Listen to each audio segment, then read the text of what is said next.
So here I am cuddling my very favorite dictionary.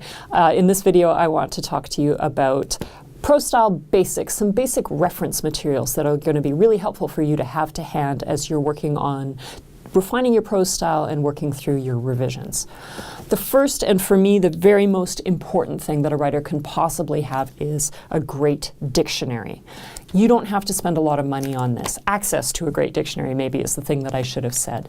If you have access to a library, you'll be able to get to a great big Oxford English dictionary. If you're really lucky and you can make your way to a college or a university, or online, get behind their paywall if you're an alumni, potentially get access to their institutional subscription to a big dictionary like that, you're going to find that this is absolutely invaluable. I've often thought if I ever won the lottery, the first thing I would probably go out and buy would be the 26-volume Oxford English Dictionary.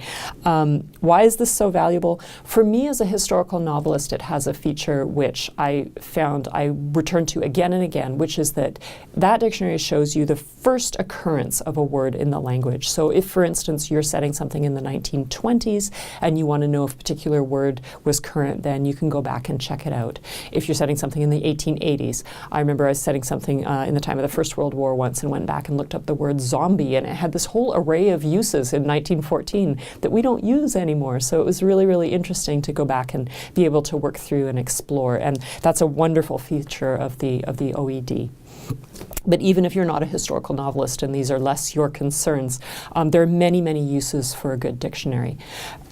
You can use it as a thesaurus, of course, if you need to go out and find alternate words for a word that you find that you're using an awful lot. You can use it to teach yourself to stretch the kind of language that you want to use. I'll often go back and look up words that I think that I know really well, or that I feel confident that I know exactly what they mean. Because what I'm interested in is not the core usage. I'm interested in the ways that I can stretch that word and push and pull like a bit of elastic. The blurry outside edges of the use of that word. That's really interesting to me. And so I love to use dictionaries to explore those things.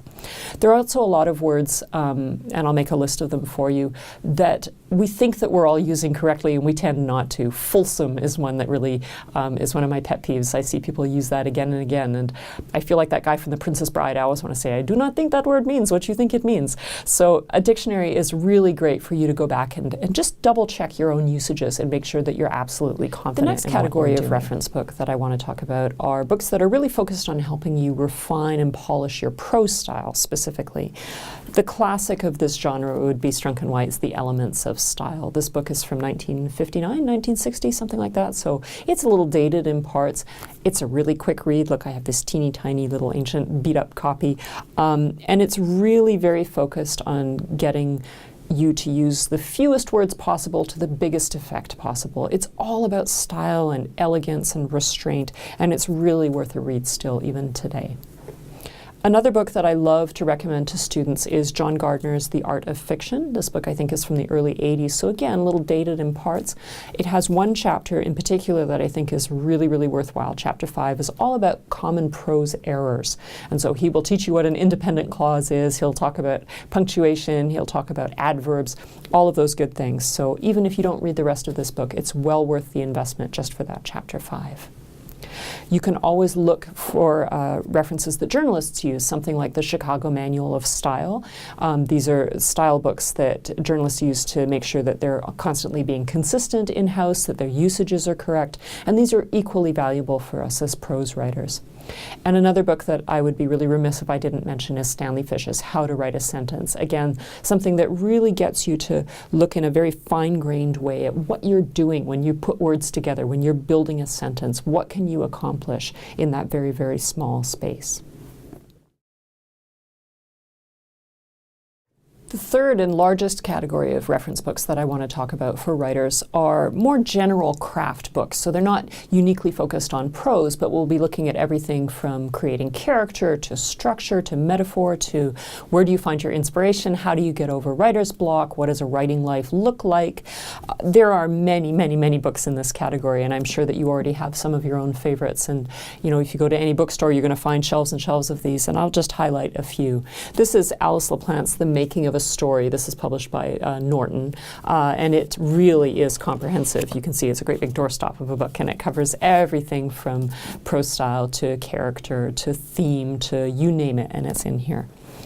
At the other end of the spectrum, we have Stephen Pressfield's The War of Art, which is dealing very specifically with things like writer's block and tapping into your creative inspiration and getting past the demons that might try and stop you from writing. A Canadian craft book that I like quite a lot. This is Fred Stenson's Things Feigned or Imagined.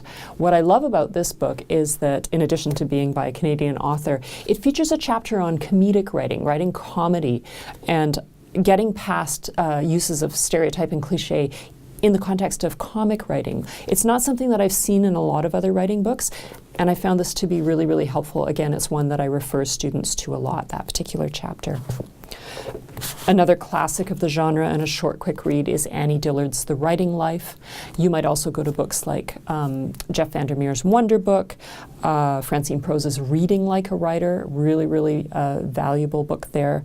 And Natalie Goldberg, of course, has a whole host of books on creating a writing practice and finding your inspiration in your writing. Writing Down the Bones is one of the most famous of them.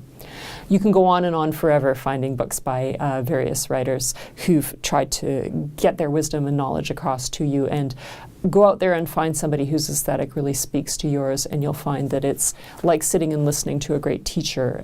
In all of the other arts we do this, right? If you're a musician, you go study with another musician. If you're a painter, you'll go study with another painter.